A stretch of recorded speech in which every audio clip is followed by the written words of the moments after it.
Assalamualaikum warahmatullahi wabarakatuh. Perkenalkan, saya Muhammad Fando Arifin, perwakilan dari kelompok 8 Hukum Bisnis Islam, akan memperkenalkan anggota dari kelompok saya.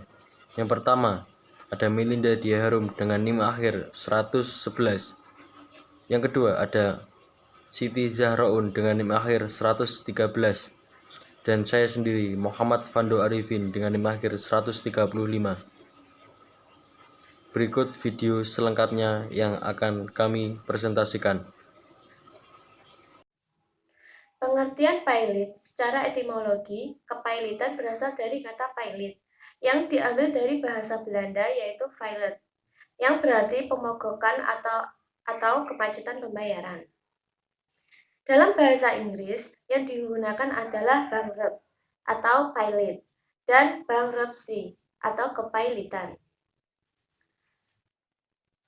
Menurut Kamus Besar Bahasa Indonesia, kepailitan adalah segala sesuatu yang berkaitan dengan pilot. Kepailitan adalah sita umum atas semua kekayaan debitor pilot yang pengurusan dan pemberesannya dilakukan oleh kurator di bawah pengawasan hakim pengawas dengan tujuan utamanya yaitu menggunakan hasil penjualan harta kekayaannya tersebut untuk membayar semua utang-utang debitor pilot secara proporsional.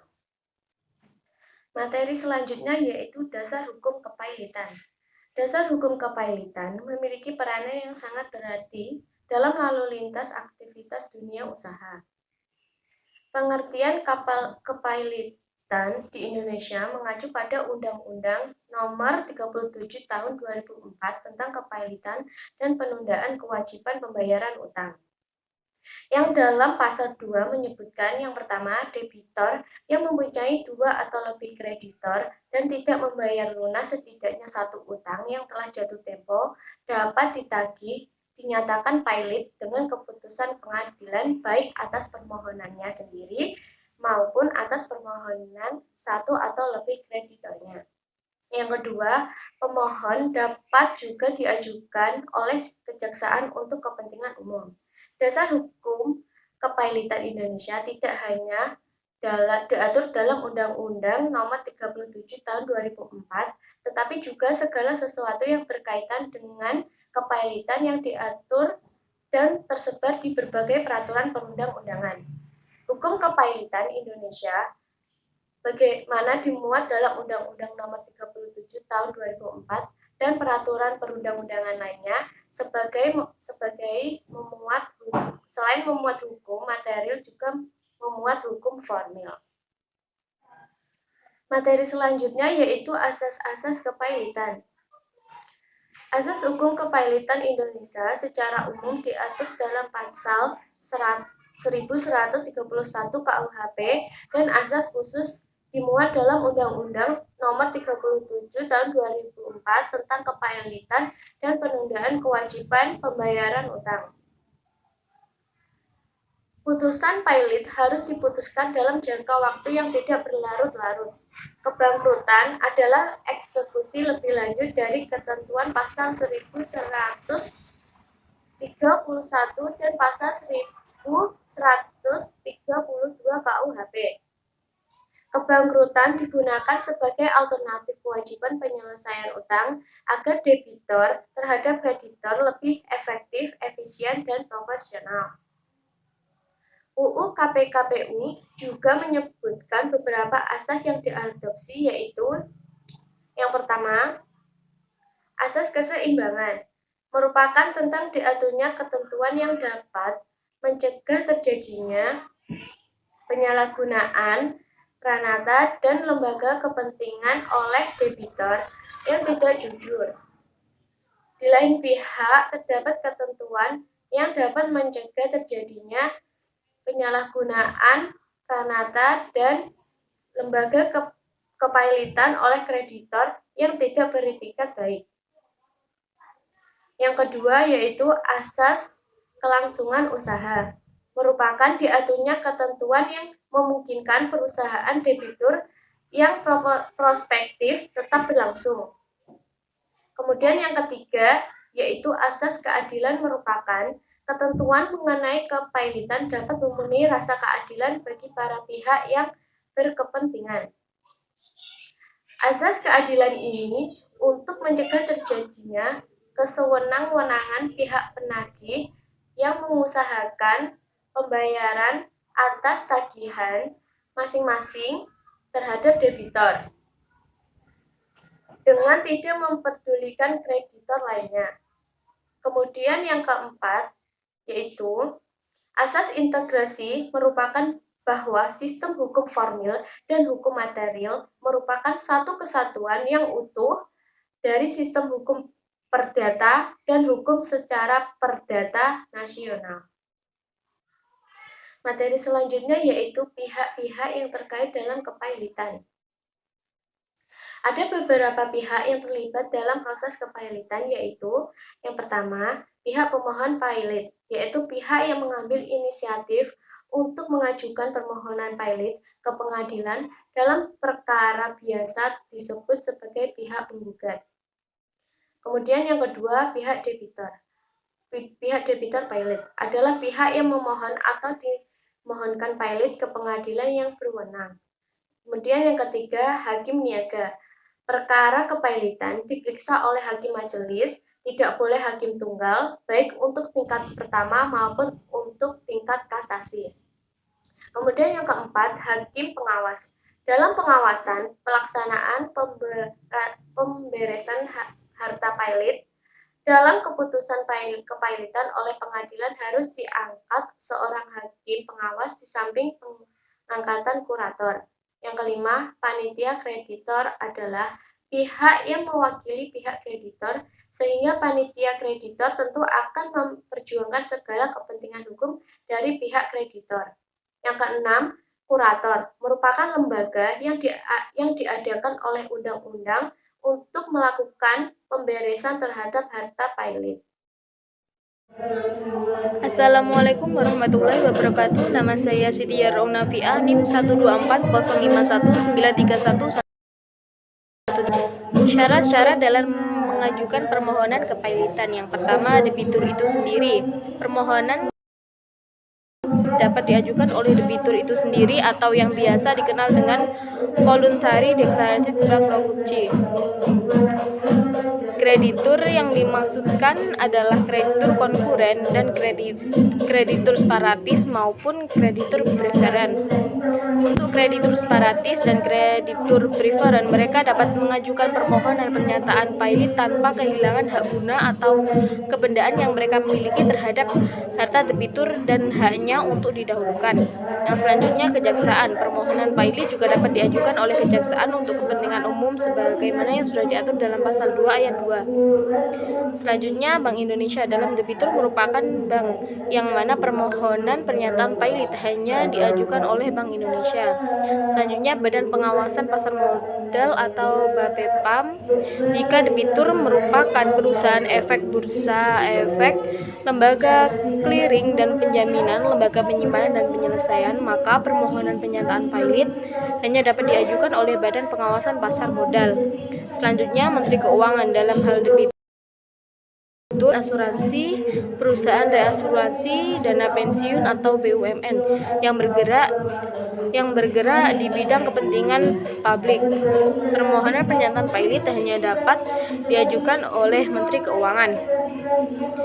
Selanjutnya, tata cara melakukan pailit. Yang pertama, pendaftaran permohonan harus disampaikan kepada Ketua Pengadilan Niaga melalui panitera pengadilan atau dalam waktu sekurang-kurangnya 2 hari setelah permohonan diterima. Selanjutnya, panitera akan menyampaikan kepada Ketua Pengadilan.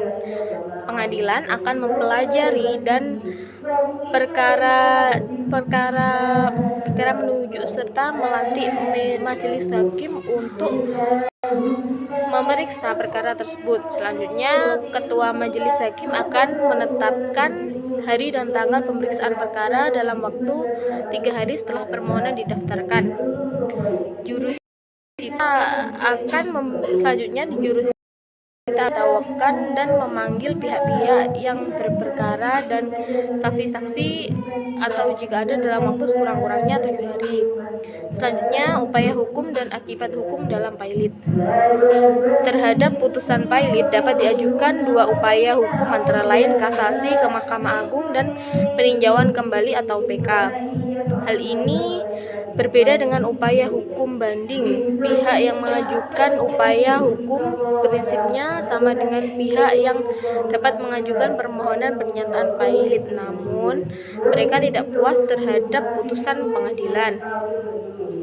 Dan apabila pailit dijatuhkan, maka si pailit kehilangan kewenangannya untuk mengurus dan mengelola harta kekayaan, tetapi putusan pailit pengadilan tidak memberikan akibat hukum, hilang segala kemampuan sekali untuk melakukan peraturan perundang-undangan, namun sebatas pada perbuatan-perbuatan tertentu yang berkaitan dengan harta pailit, dan akhirnya si pailit tetap dapat melakukan perbuatan hukum seperti melangsungkan perkawinan, membuat perjanjian-perjanjian yang tidak ada kaitannya dengan pailit, dan membuat kontrak yang tidak berkaitan dengan harta pailit. Kepailitan dalam Islam atau taflis. Pailit dalam hukum Islam sering disebut dengan taflis atau iflas. Dalam istilah fikih dikenal dengan sebutan iflas yang artinya tidak memiliki harta.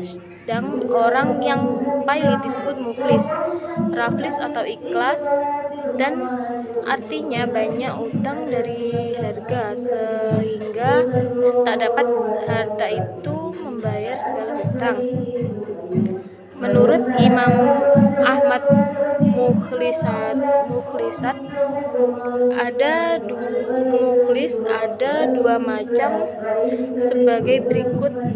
Yang pertama, muflis adalah orang yang tidak memiliki harta, tidak memiliki apa yang digunakan untuk membayar hutang, dan kefakiran ini mencapai keadaan sebagai orang yang tidak mempunyai uang. Yang kedua, muflis sebenarnya dia mempunyai harta karena harganya menjadi milik orang yang mempunyai piutang padanya, maka harganya itu seolah-olah tidak ada. Dasar hukum taflis. Terdapat beberapa landasan hukum taflis dalam hukum Islam, baik bersifat empiris maupun yuridis. Termasuk diantaranya sebuah riwayat yang menyatakan bahwa Rasulullah SAW menetapkan Mu'az bin Jabal sebagai orang yang terlilit utang, dan tidak mampu melunasinya atau yang disebut pailit. Lalu Rasulullah melunasi utang Mu'az bin Jabal dengan sisa hartanya, tetapi pihak berpiutang tidak menerima seluruh pinjamannya. Maka dia pun melakukan proses kepada Rasulullah. Protes itu dijawab oleh Rasulullah dengan mengatakan, tidak ada yang dapat diberikan kepada kamu selain itu. Nah, di Indonesia, para ulama fikih juga berpendapat menyatakan bahwa seorang hakim berhak menetapkan debitur menjatuhkan taflis karena debitur tidak mampu membayar utangnya untuk melunasi utangnya dengan sisa hartanya.